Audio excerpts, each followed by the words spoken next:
All right. Welcome to the Recruiter Startup Podcast. I'm joined today by recruitment entrepreneur Stephen Bohr. How are you today, sir? Am I pronouncing your surname right? Yeah, you nailed it, Sam. Yes, Good man. I'm good, thank you. Good inside. It's minus 18 outside right now, so I'm. Where's that bastardized accent from? I can't picture the region at all. I'm originally from Reigate, Surrey. Ah, right, only up the road from here. Yeah. But I've been around the world a couple of times, so it was very Australian for a period of time, and thankfully I got rid of that. But yeah, I hear a little twang. My wife picked up a little bit of that Australian twang. It's hard to get rid of. It is. It's so easy. It's just lazy English, isn't it? You're in Kelowna now. Yep. Describe Kelowna for anybody that's listening. Well, for the Americans, I tend to describe it as the Napa Valley of Canada. So it's got, lakes and vineyards and that sort of thing.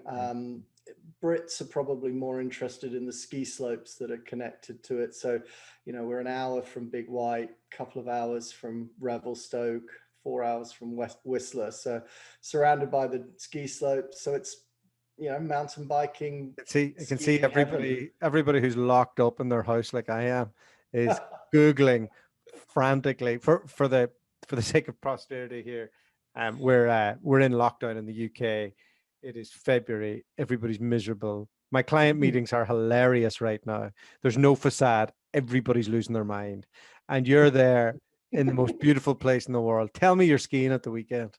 Yeah, well, funnily enough, so we are locked down. So you are in family bubbles. You're not allowed to go out. Well, that said, you are allowed to go to a restaurant, but in your family bubble. But the ski hill is still open. So you're not allowed to share a chairlift with anyone else. See somebody throwing their phone at the wall right now. This is horrendous. So you're in our leadership group, The Bridge. You've been in there from a pretty early stage. A lot of guys at your level or where you're aspiring to get to with your company, talking about the best tech out there. You're a fellow nerd when it comes to this, aren't you? Yeah, I don't know about a nerd, but I've enjoyed the process of looking at what's available. I actually felt in our last business that we were relatively tech savvy until I started to really review everything else. And there's a lot of good stuff out there. My biggest challenge with it is getting it to talk to each other. The integration is the bit that you go gray over, trying to get these things to talk to each other. But I have a guy. Okay. I have a guy. Yeah. I'll hook you up after this. Yeah, I think that's the greatest thing about doing this podcast. We have a guy for everything. They kind of just appear. Hey, I can do this. Do you know anybody who needs it? All right. Yeah, sure. How'd you get into recruitment? Oh, God.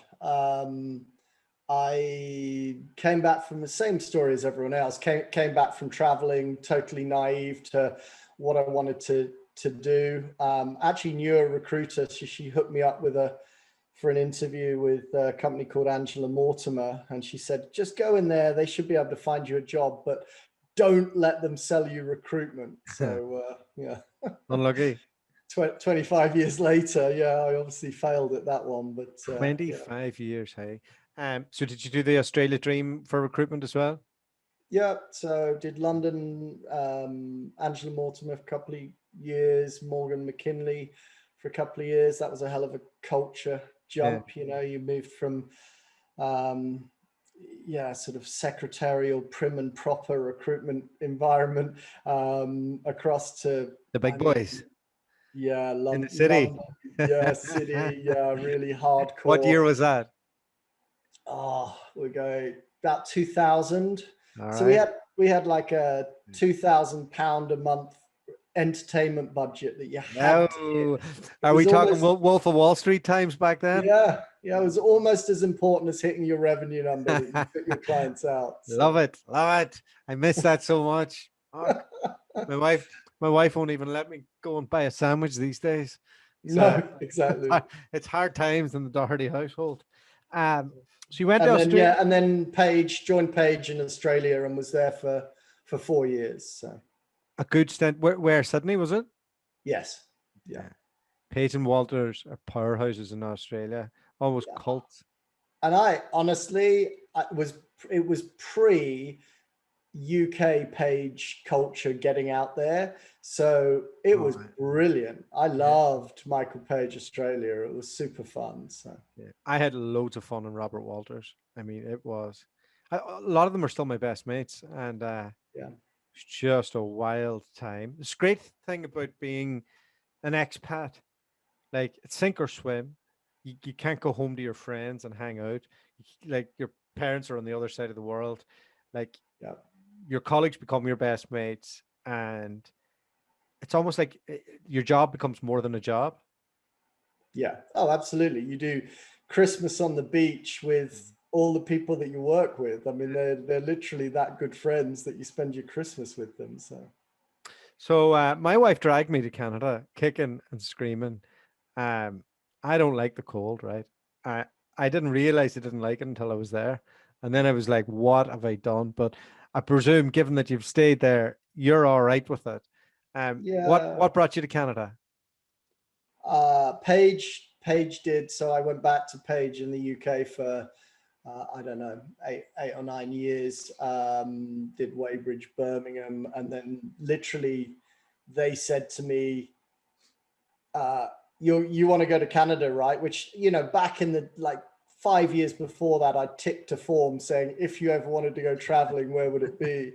Right. And I ticked Canada, and they said, "We need you in Canada, and we need you in Canada in 3 weeks' time." So, literally, I had to, Which, dump everything. My wife had to leave her job, and we moved out to Toronto. So, oh yeah. Well, what year was that in? 2000. What would it have been? 2013, something like that. Yeah. Well, recruitment is very different in Canada to what Michael Page or Robert Walters is. I got a big culture shock. Like I, the average age of the recruiter is significantly older. It's Yeah, very relationship driven, like more so than Australia. The very. Yeah. clients kind of kill you with kindness. They're like smiling at you, but they're not really smiling. And it's so hard to get like a read on people. So literally the first meeting I went to with Michael Page, we go to some screen manufacturing firm, and sit in there, do the full meeting with new consultant sat next to me. He's got his new director there. He's wowed by the quality of meeting I deliver and the fact that I sell a retainer. He's never seen that before, and I shake the guy's hand, and we eyeball each other. We're good to go. Everything's closed down. We leave, and the consultant thinks I'm some sort of hero selling the retainer. We literally never hear from that client again. That's the story of my 6 or 8 months or however long it was in Calgary. Yeah. What a punch in the face that country was with trying to do business. They won't say no to you. Yeah. Literally can't say no. Whereas the Australians love to say no, and they'll tell you where to go. But at the same time, if you call them again, you catch them at the right time, they'll do business with you. Whereas, totally. Yeah. I suppose you just have to break a relationship here. Yeah. If you break a relationship in Canada, they'll never work with you ever again. Wow. That's crazy. When did you come to the end of the road with Paige? So I'd had an interesting director when I first got here, or managing director when I first got here. He was from the French side of Michael Page. Michael Page is basically split culturally between French and English.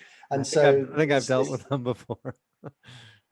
This French guy who I'm good friends with now, but let's just say he didn't buy into the British culture of, take them out, get them smashed, keep them basically on a drip of alcohol so that they don't realize that they're not being paid particularly well, and just push that culture. And he, you know, he really did things differently. We had like internal newsletters that everyone contributed to, so that we all created team and things. And let's just say his bosses didn't appreciate that. His British bosses just didn't understand that. I was literally in calls where they were like, just take them out and get them fucking pissed. The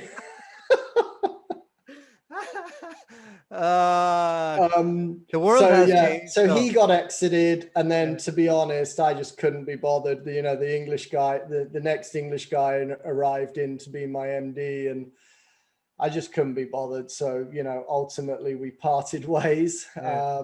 So what was it like? I can picture this here scene now. It's like a Louis Theroux documentary where you leave the cult.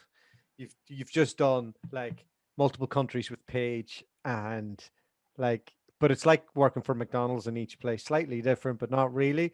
Yes. There's a certain culture, how you do things, how you communicate. Like,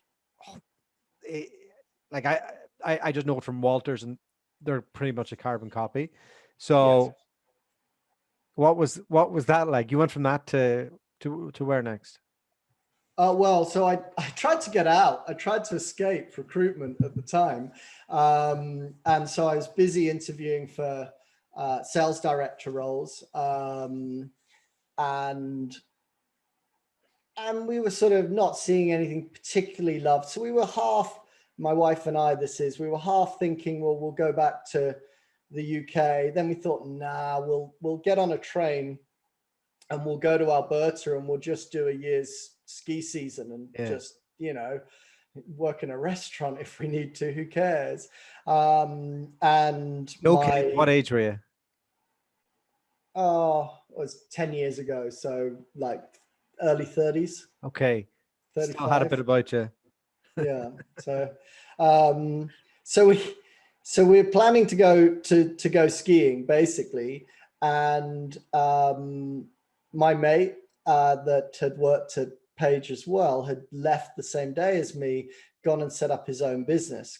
He phones me up and he's like, oh, this client's approached me for a sales role, and I don't do sales. So you know, you're not working. Do you want to do this job for me? And I was like, oh, okay. So phone the client up, sell them a retainer, phone him back and say, okay, well, I've sold them a retainer. You want to have some systems and processes that work. Cause like literally he gave me a phone number. So I did that from my cell phone.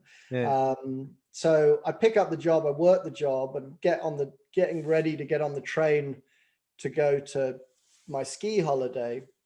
And you know, I've done my job. So I've, every sales manager that I've talked to, I've got 5 leads from where else they're interviewing. I've got their line managers. I've got, you know, I've mapped the market basically from this one job. And so I phoned Pete up and I'm like, right, here's a list of 20 jobs that are being hired in this market. And here are 4 candidates that are roasting hot for these 20 jobs. So fill your boots, I'm off skiing. And he says to me, well, I won't do that. I'll just throw that in the bin.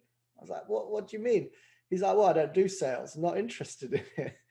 I was like, well, that's such a waste. I said, okay, well, I'll tell you what I'll do.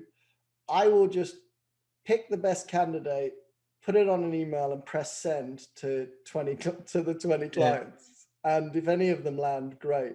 Is this Calgary? Is it? Oh, all over Canada. Yeah. Okay. So people move around Canada quite a lot, actually, interestingly. That's a dynamic. But so I press send, I get on the train and, you know, 4 clients come back, bite on these candidates. Suddenly I've got 4 jobs and, you know, I'm not working, I'm just skiing. So I'm thinking, well, I'll fill these jobs on the side and I'll carry on skiing. And, you know, all of a sudden we get to the end of that year and, you know, I'd been at Michael Page for 12 years or something. I'd been an operating director. Wow. And I had more than doubled my income. I had skied 4 or 5 days a week. and just worked in the afternoon. I'd go up the ski hill, hit first tracks, ski through till about lunchtime, come back, do a bit of work in the afternoon. And I doubled my income, and I was like, whoa. So I said to my wife, I said, we got to stay. We've got to hang on to this guy's coattails, because he's going to make himself a millionaire here. And so, And in that moment, were you not thinking, well, I just do it for myself? Do you know what? It's interesting. I blame the UK education system. I feel like I'm like Mr. Institutionalized. It really took a big push this time around for me to ultimately make the move to go do it myself. That's I madness. feel like I've always been more comfortable in that 2IC role, work super hard for someone else, rather than I'm just not that, living in North America, you meet so many people that are so entrepreneurial and so driven to run their own shop. And that wasn't necessarily me. I know I can do it, but I didn't need to do it. So rather naively, I went into this relationship, and Pete and I then went on this awesome ride. 8 years later, we'd built a business to 22 people. We'd been Canada's, one of Canada's fastest growing companies, couple of years of those. We built this great remote model. It was a super fun time. And look, it was a bit of a learning curve. This is where our stories intertwine, because I spent time in Canada in David Appling Group for like 10 months or so. And you hired everybody from there, right? Yeah, there's certainly a few people at TalentSphere that know you. Yes. Yeah, I tell you, right, my first day in there, this was such a culture shock, right? First day I arrived, go in. Your man says to me, I still remember, he goes, "Hey, great to have you on board, buddy," and I'm blah blah blah blah blah, and I'm like, "Okay, Grant," and he's like, "Desk isn't quite as warm as we said it was. The tap isn't exactly on." I'm like, "All right, okay," and so I have a look anyway, and look at nothing on the system. It's all drawers full of resumes. I'm like, this is not good. So anyway, I'm working away, I'm doing my thing, and we get to 5:30 p.m. And in Walters, you're used to working to 6, 8 to 6. That's what we did. And I was just out of there, and I was like, it's quite institutionalized. And the lights go off. Wow. I was like, what type of a place am I in here? This is madness. And I was just in a cubicle.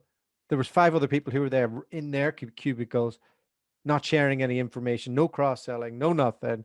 And then the market crashes in the same week. That was the 2015 crash. Yeah, the oil crash, yeah. And it was a surreal experience. And I remember just thinking, well, I did it for a little bit. Well, I did it for a little bit. And then I thought, well, like, if I was to do this for myself with my wife, who's more capable than anybody in this organization, like, it would be easier than trying to fix this. And I remember just thinking, this is just like, this whole thing doesn't make sense to me. Yeah. I think that's what Pete taught me, during that period at TalentSphere.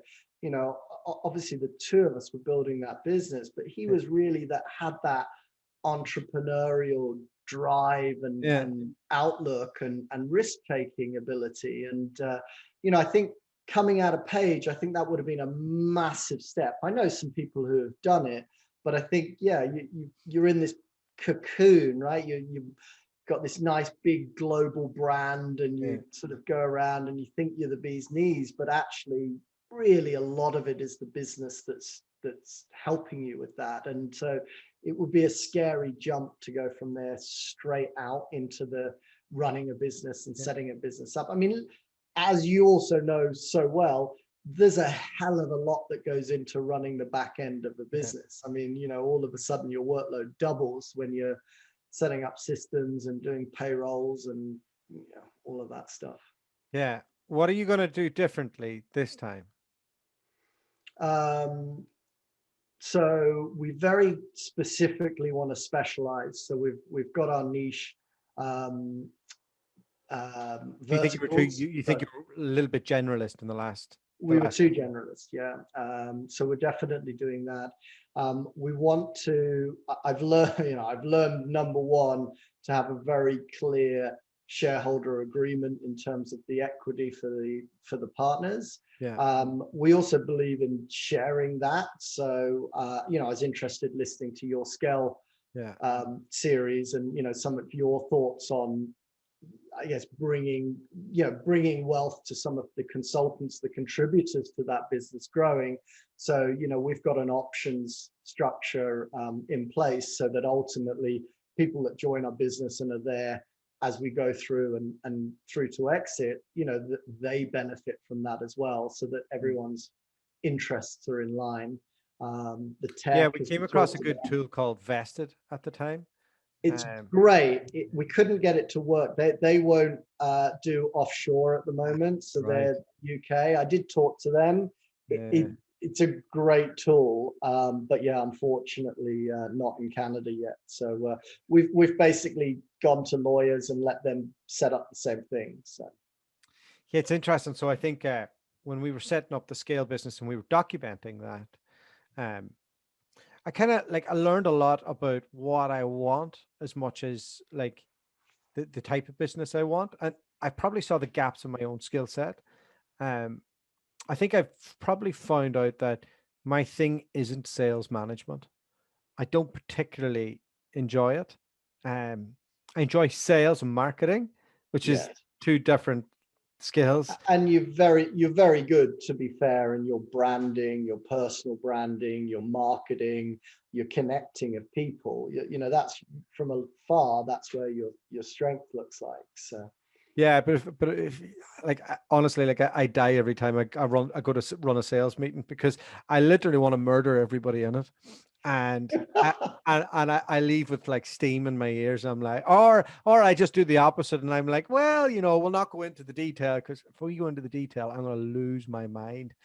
And I think you might like the remote commission model. That's a very interesting shift away from what you're talking about there, because if that's where we steered into. If someone's not being paid, they're having to drive themselves, motivate themselves, look at their own KPIs. It's not really up to you as a sales manager. From a sales manager from a remote business like that, your key priority is their mental health and their skill set to be able to do the job. So and to make sure those two things are fun to train. And that is part of in knowing myself, knowing that, okay, if you're not a sales manager, what is your part? What's your thing? And I just see it as being able to bring business to them, giving them the best tools, the systems, making sure that all the technology speaks to each other, all they have to do is bring effort, and we'll be there with training, with guidance, with that. But it means that you have to hire a very different type of person. Like the guys in our Scale business are all 40 now. And just I suppose, well, you had the guys in their 50s, eh? And try and do sales management with those two yahoos. I they just wouldn't do it, No, but again, that's as long as your model's right in terms of their cost. The cost number is low, and they're so that you're not burning money the minute that they're not making money on each month. Really, your job is to keep them happy, keep them motivated, keep them with the tools that they need to do the job. And the reality is people need to put bread on their own table. So the drive is there. I do think there's a cultural difference though. Offering someone 100% commission in the UK, we had one girl when we're at Talentsphere. We don't do that, by the way, just to be clear. But we do have a varied model. But so I'll let you continue with that in a sec. But the 100% in the UK, it's not from can't do it.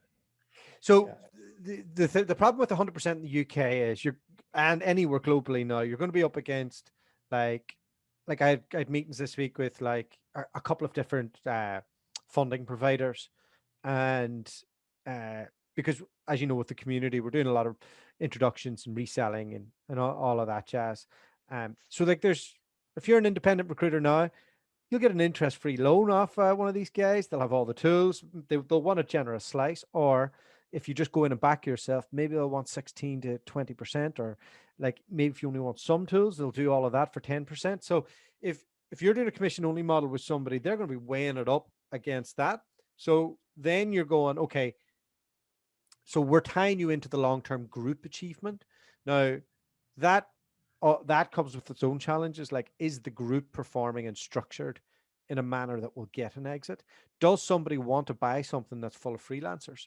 Like, it's like there's a lot But you to. see, our guys are not freelancers; they're employees. So Yeah, you still provide them benefits, you still provide them an environment. Team is very, anyone that underestimates team has not spent any time working it as an independent. Mental health is the biggest thing that we face in terms of reason for people leaving this type of model, is that they can't cope on their own. It's not whether they make money or not. We've got a model where if they're any good, they can make more money than they've ever earned before, but that only carries you so far. So again, what we're focusing on in this new business at DMC is making sure that we're creating a distributed team, as opposed to remote workers. So two very different things. Yeah. No, we've done that.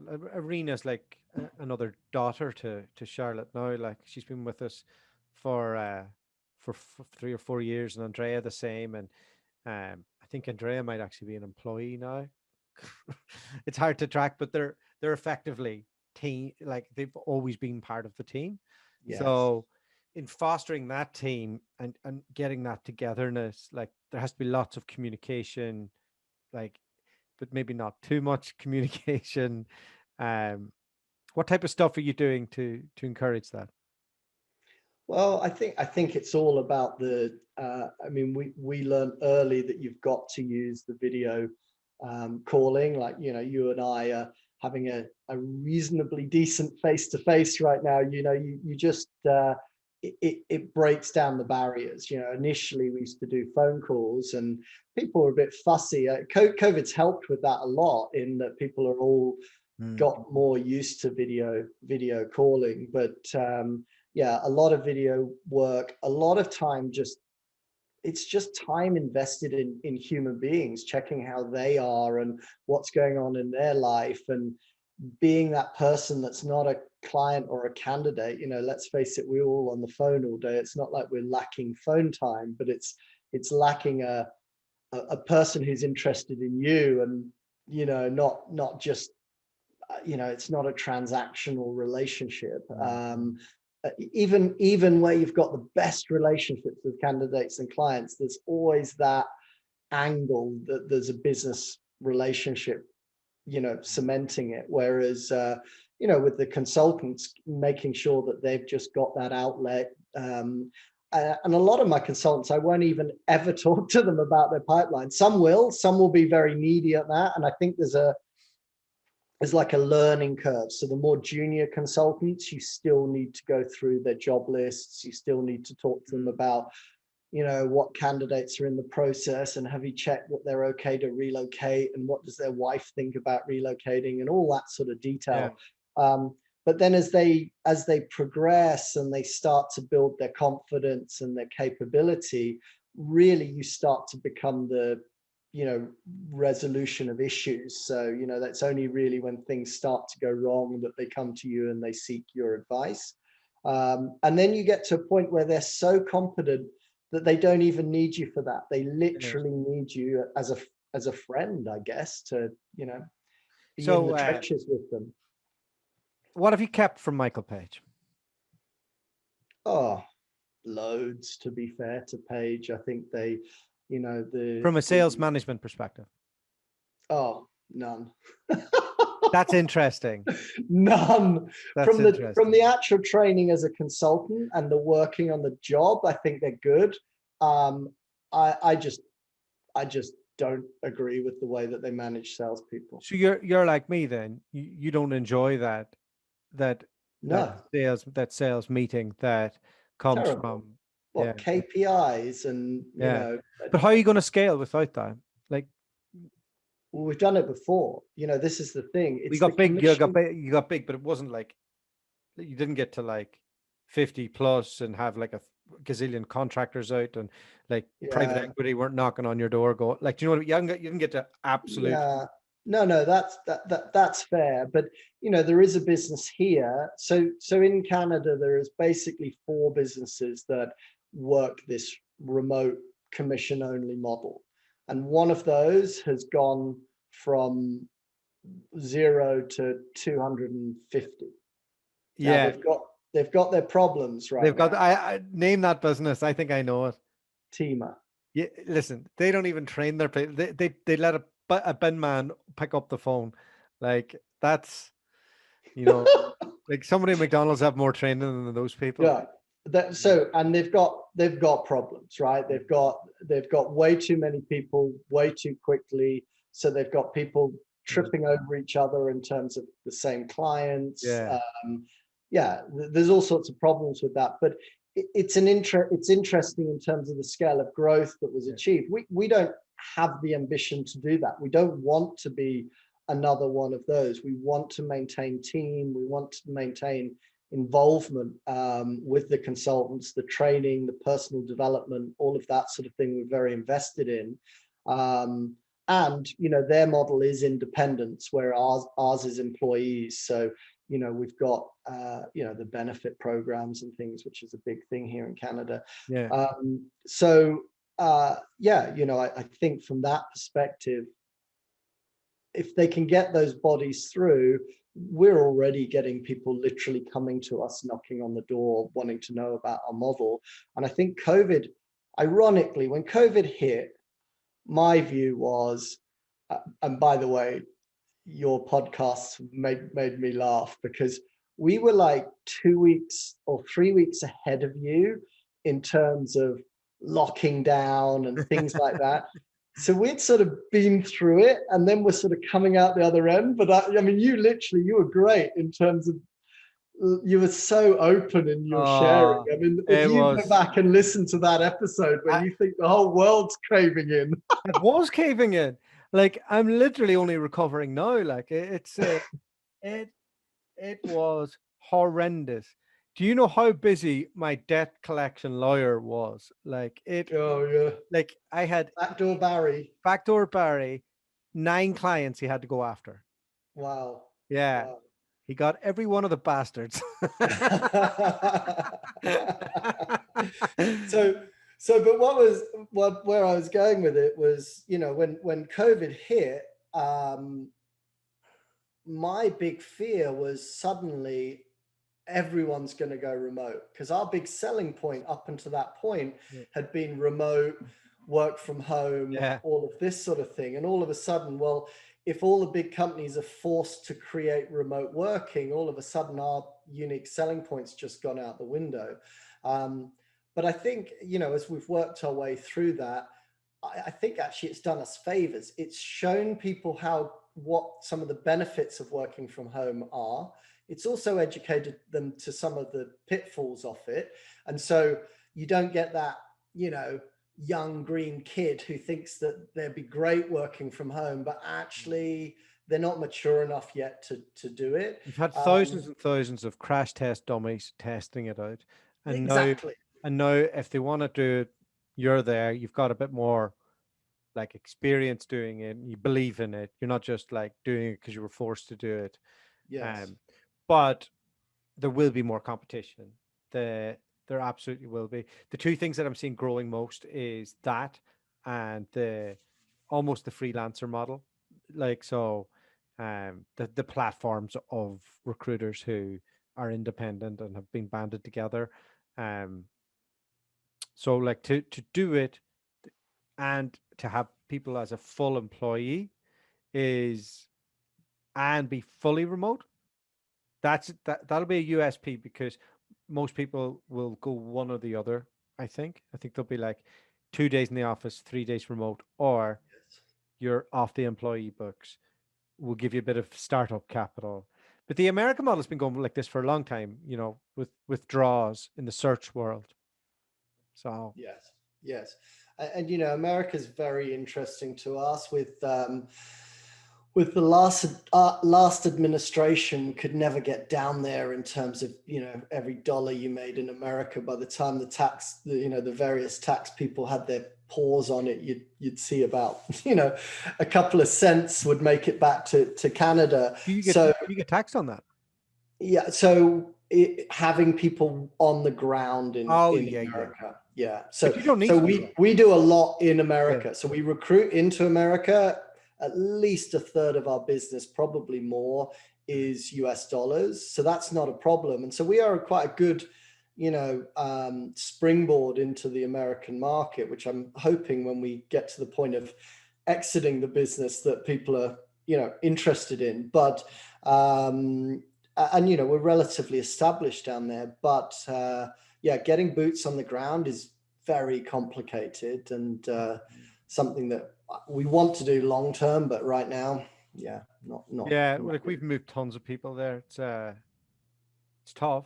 The UK companies do it through an E2 program, so they get their, like, it's because the headquarter is based there, is based in the UK, so you can put people over, and because they're visa tied, they'll get their pound of flesh out of them, but then they find it hard to put Americans into the same system, so then they have to flip it to a 180 model, and that's got its own challenges if your whole culture and your whole metrics is all based on another model.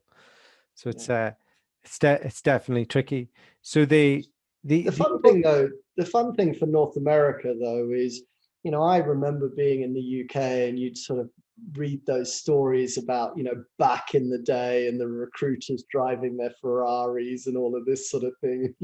You'd sort of look at it and you'd think, right, well, I'm only allowed to do, mid to senior level marketing people within, engineering firms within these 3 postcodes. That's all I'm ever allowed to do. How am I ever going to make money here? I'm never going to be driving that Ferrari.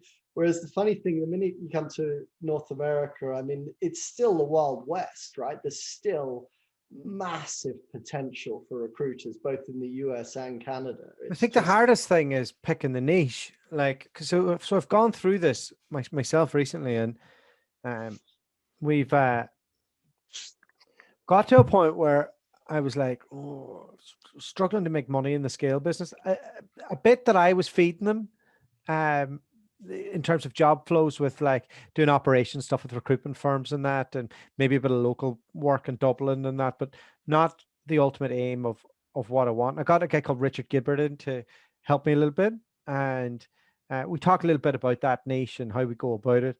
But what we did at the outset was we went, okay, look, it's tech sales. That's it. Let's focus on that. So we went broad with that. And then we landed on HR tech, despite me not wanting to do it. Yeah. And then I was like, I actually have a pretty good in this world. So we're about to launch that podcast next week. So it's going to be a HR tech focused podcast for good. And all of a sudden I'm like, this all makes sense. It's all kind of coming together, but only because, like, America. So here's the problem. What I'm trying to get to is it's such a big country, and there's like SaaS, like software as a service, is such a broad terminology that you need to be micro niche in what you do. You can go broad in the geography as long as you're like really niche down, and we're finally getting there. I'll tell you, keeping consultants to stay in a niche that are hungry and saying no, it's bloody hard. Hey, I'm doing a data job, and what are you doing? That's not our niche. Yeah. Like say no. Like, I had a call the other day. This guy, he's based in India, but like the company's, I was like, stop that now. That's not the niche. It's not what we do. Say no. Yes. Like, Yeah. like I was just going to run it past you, and was like, no, I'm not interested. Yeah, but that just goes against who we are as recruiters. We find the I know. quickest way from A to B to make money, don't we? And so, you understand where they're coming from. It's a hard thing to. It's funny, right? Because I coached 7 startups last quarter, and I was hammering them about the niche, and I could see all the mistakes they were making. And yet in my own business, I'm still You trying to didn't say. refine it down, We're super niche in the Rec Direct stuff. Like, we kind of choose your clients. We mainly move people abroad, but then they all had HQs in London, so we kind of just stick to that. And like, we know who the players are. That's it. We don't go above it. Yeah. Anytime we do, it's a pain in the arse and makes too much work. And I'm telling these guys, and I can see all the mistakes, and yet I'm trying to do it with my own business. I'm learning in real time. So it's been you can't stop yourself. And so our market right now, so I personally do building materials, which is, it's actually, you think, well, that sounds like a small niche. I mean, there's a million different verticals within that building materials market. But so right now the supply chain's broken like it is around the rest of the world, right? So actually there's massive demand in the home building market, but actually getting materials and getting manufacturing done, it's all broken. And so right now, all my traditional clients, I mostly do sales recruitment. I mostly do the sales channel within that market. But right now, I mean, I've just got tons and tons of jobs that are, all tied into that supply chain and that manufacturing world, because that's where all my clients have got problems. And just like you say, should I be doing them? Probably not. Can I stop myself because there's money attached to each and every one? Yeah, I can't, and I don't feel too bad about that. If that's what my clients' needs are, then so be it. Keep them happy right now, and we'll get back to status quo at some stage. So yeah, it's tricky, hey. I did a clubhouse session on it, and a couple of advisors jumped in, and they said, look, it's a balancing act in the first year. You need revenue and you need oxygen. So, like, you will land on it, and when you land on it, then you can be a bit more confident with it.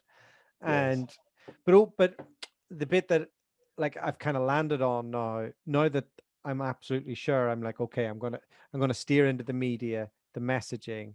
One of the things that I've hadn't put a lot of thought into, and in fairness to Gibbard, he did say you need to you need to uh, you need to get your brand message right. So he's like, what do you stand for? What do you believe in? And I was like, I want to make money. What are you talking about? And he was like, no, you need to think this out. And I went through the exercise with the team, and I was like, one of the guys kind of interested in making money, and then the other two were like, oh, we're interested in diversity, the environment, sustainability. It's like, okay, all right, okay, let's look into that a bit more. And then the clients come back and they're like, what do you stand for? I couldn't believe it. I was like, oh, there we go. Okay. So then last week was like, okay, value proposition, yeah, podcast idea. Okay. Line up the guests. Right. Okay. Who can I get to co-host it? Right. Okay. Right. Now this is the niche, we're staying into it. And I'm really comfortable with it. But what do we know? Well, it's so important getting that vision right at the beginning. I mean, we learned that lesson, in the previous company I was in. We probably didn't get vision sorted out for maybe 4 or 5 years, and suddenly when we did, it was like a shot in the arm to get that clarity of where we're actually going. So I'm only feeling like we're there now, and we've got a really capable team. We've got like all the best tools, all the best systems. I've got somebody doing the sales, somebody doing the account management and the recruiting, and I've got a VA in between. They got it's all there now, and I think we've just about made it by the skin of our teeth. But it's been to do it in COVID, and to kind of gamble the lot. But my wife would be like, you're mad doing this, like you just shouldn't do it.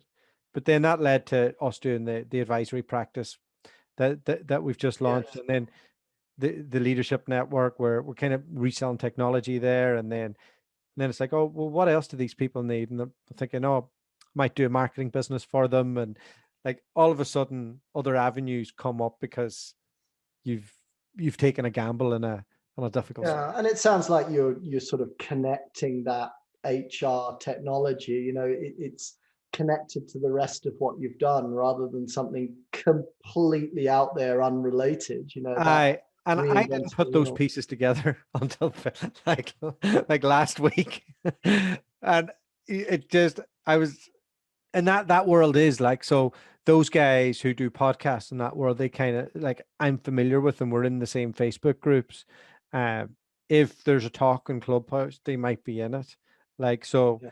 or some of them have even come on the podcast and they have their own podcast now. So I was like, there's an into this world.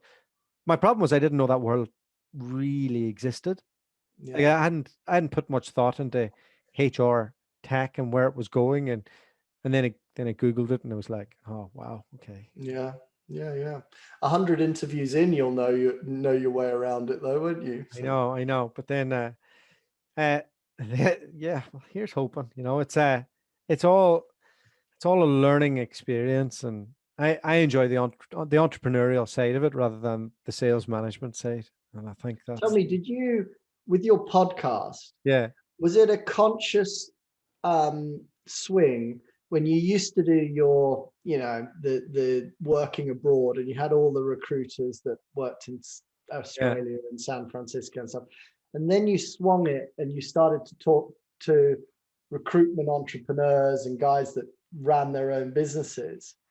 Was that you consciously going, I actually want to, you know, move this towards my client set so that I can drive jobs and work out of that? Or was it just how it sort of naturally evolved with your interests? No, definitely naturally evolved. The very earlier ones that I did, I was kind of exploring like different topics. Like if I was interested in, and if somebody was interested on Facebook, maybe I'd bring them on. And then I was like, okay, how can I commercialize this to make placements in what we do and move recruiters abroad? So I steered into that for loads, and then I got bored with it because it was the same. It kind of was the Same same story thing. every time, wasn't it? Yeah. Yeah. Like, and so then I took a pause from it, and then I can't remember. Like at each stage, when I'm interested in something else, I'll like steer into it. So I think the scale thing was really interesting because I was trying Mm, to like get out of rec to rec. Like I wanted to keep the money in rec to rec for sure, but I wanted to evolve a little bit. And yeah. then now that I'm doing the mass, The timing of that was spectacular for me personally and what I yeah, was going through. I mean, it's it mad. couldn't have been any better. I was Yeah, planning and setting up this DMC business and just, you know, loving that because it just helped listening to you thinking your business out, you know, yeah. with the rest of the public that were listening. You really helped me in terms of structuring mine. You know, I broadly knew, but it was just interesting to hear. And yeah. And I think a lot of the structure that we put in place was the right structure, just wasn't the right structure for me. And like now that I'm at a good place where we've come to now with it, like, and it's taken it's just really hard to, you don't know all these things until you get to it. But one of the good things about it was that I built the independent recruiter community. You're not in that. The That's for the one man, two man bands. And that's the first advisory piece that we did. And now you'll probably see all the media will turn to that, and that's what we'll focus in on that there for the next while. And that's really just all the lessons of how to automate virtual assistants, all the technology, all the media stuff. Not really the highfalutin, here's the big exit and here's this, but Yeah. it, this is the minutia. This is what I did. This is how you do it. This is the results from it. So doing that'll be the latest obsession. But here we're almost this is the longest podcast I've done in a long time. Stephen, you've kept me entertained. Um let's book one in from a year's time. when you have your empire. Yes. And, let's catch up then. All right. Yeah, perfect. All right, enjoyed it. Thank you. Thank you.